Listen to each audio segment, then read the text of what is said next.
The Nintendo DS is one of the most successful handhelds to this date, and naturally it deserved a successor. So Nintendo created the DSi, with 2 cameras, an SD card slot, and a slew of new software and exclusive games to play. This Nintendo DSi was actually the first handheld I owned, and I held it close to my heart. The hinge is kind of broken here, but it's not a huge deal. This thing created so many memories for me, from playing Mario Party with my cousins, to editing pictures and sounds when I was alone. I got a Nintendo 2DS system in December of 2019, and I purchased the Switch in October of 2020, so I think it goes without saying that my old DSi was getting rather neglected, which is why today I want to take a look back at this thing and relive my oldest memories one more time. But first, let's see if the system turns on.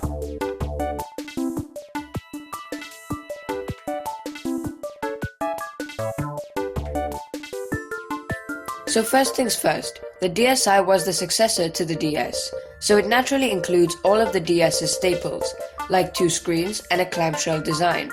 But there's something the DS had that this system doesn't. They got rid of the Game Boy Advance port, meaning that you can no longer play Game Boy Advance games on this system. This was done as, during development, the DSi was becoming too large with the GBA slot, so they decided to omit it. Also, since this is a successor to the DS, it also plays all DS games, which means that this system already has a vast library of games and software. Some games, like Pokemon Diamond and Pearl, were labeled as DSi Enhanced, as there were some differences in the game when playing on the DSi, in order to take advantage of the better hardware. Like in Pokemon, you could connect to WPA and WPA2 networks. Also, if you're interested, I have a video on how to connect to WPA and WPA2 networks on any DS system, so you can go check that out in the description. Now, while all this is well and good, playing DS games is far from the only thing you can do on the DSi. There are so many other things you can do here, some of which isn't even about games, like the Nintendo DSi Browser. The Dsi Browser was an Opera-powered internet browser for the DSi, similar to the internet channel on the Wii. And just like the internet channel on the Wii, it was a complete gimmick, and it also didn't work too well. The internet has aged a lot since then, and the Dsi Browser can't really handle the more elaborate websites we use today. You could use Gmail and read articles and stuff, but you can't watch YouTube videos or play Flash games or anything like that. You usually just have to keep reloading and hope for the best. To be fair, some people have made websites with the DSi's limitations in mind, like DSi Paint, where you can draw stuff and even save your creations online if you have an account. You can also play some cool games here too. It's really quite impressive. Now, with all that being said, I don't think the DSi really is a viable candidate for true web browsing, but it's a cool little novelty nonetheless. Now, while the Dsi Browser wasn't perfect and didn't entirely succeed at what it was going for, a lot of the DSi's features did manage to be exactly what they wanted to be, like the Nintendo DSi Camera application. The DSi Camera was an app that let you take pictures with your DSi. It works like how you would expect, but this is not your average photo app, oh no.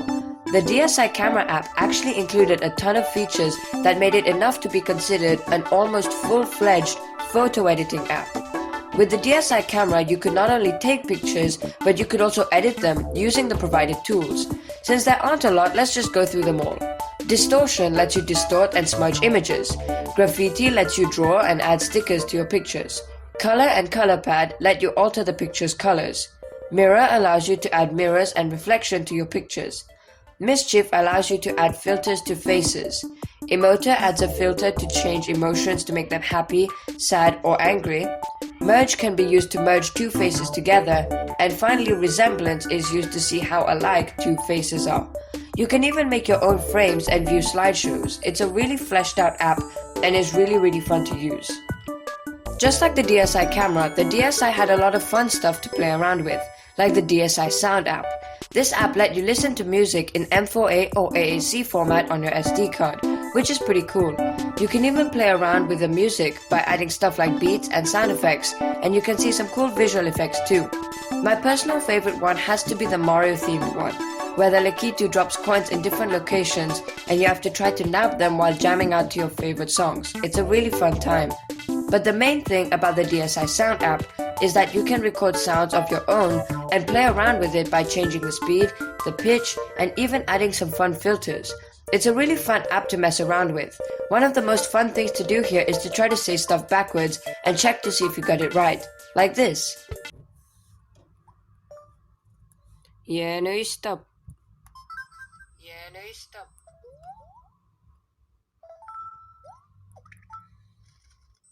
Yeah, no, you stop. What's your name?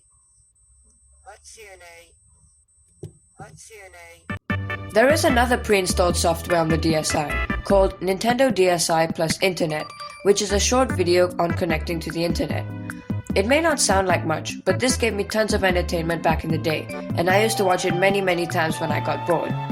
And last but definitely not least, let's check out the final pre-installed software on the DSi, the Nintendo DSi Shop. This was the DSi's dedicated eShop, where you could buy DSi exclusive games and software labeled as DSiWare, just like the Wii's WiiWare. By the way, I have a video about the best DSiWare games and apps, which I highly recommend checking out. So how this worked is that you purchase DSi points to buy the software. $1 would get you 100 DSi points. There was some really cool software you could get here, but oddly enough, no virtual console. It really is a shame as they removed the GBA backwards compatibility, so they could have sold the games here, but they chose not to. Unfortunately, the Dsi Shop closed down in 2017, which was pretty sad, but you can still get these games if you mod the system or download them on a 3DS with custom firmware installed. Anyway, the shop was filled with shovelware, and there were very few games that were actually good here, so I guess I might as well showcase some of my favorite ones. Mario vs Donkey Kong Mini Smash again. This is a fun one. You control Mini Marios and have to save Pauline from Donkey Kong. You can even make your own stages, which is pretty cool too. Brain Age Express, used to train your brain every day with fun games and activities. Photo Clock, it's a clock with your photos appearing in a slideshow format. Mario Calculator and Mario Clock. Not worth the listed price, but again, you can get it for free if you mod the system. I especially love the clock as it is like in the Dsi Sound App, where you can control Mario who runs automatically. Glow Artisan, it's a pretty cool puzzle game where you have to replicate the design on the top screen, but you can also combine colors to make the other ones you need. WarioWare Snapped, not the best of WarioWare games, but still cool nonetheless. You play microgames with your face and hands, which is pretty fun. Flipnote Studio, such a great one. You can draw and animate with this, and you can even share your animations online with fan servers available today. I have a video about that too in case you want to check it out. Zelda 4 Swords, it's a cool Zelda game where you have to go through dungeons and stuff. It's more of a puzzle game than the regular adventure game that Zelda offers. You can even play multiplayer here too, which is great. Dsi Metronome and Tuner, pretty good for tuning instruments and playing music to a beat. Cut the Rope, an iconic mobile game to play on a DSi. That's really cool. Bomberman Blitz, a cool Bomberman battle game. There's no story mode here, but you can play single player battles against computer players if you want. Dr. Mario Express, a standard Dr. Mario game which again is really fun. Shantae Risky's Revenge, one of the best games which sadly was not featured in my top 10 DSi games video. This game got re-released on the Switch too, so that's really great. So overall the Dsi Shop had some great stuff, but not a lot. Quality over quantity, I guess. And yeah, that's the DSi. So as you can see, it's more of a souped up DS more than anything. And that's okay. It's a really great system which created so many memories for me. But now looking back, maybe removing the GBA support in favor of the other stuff wasn't really worth it, and they really should have had a virtual console on the Dsi Shop.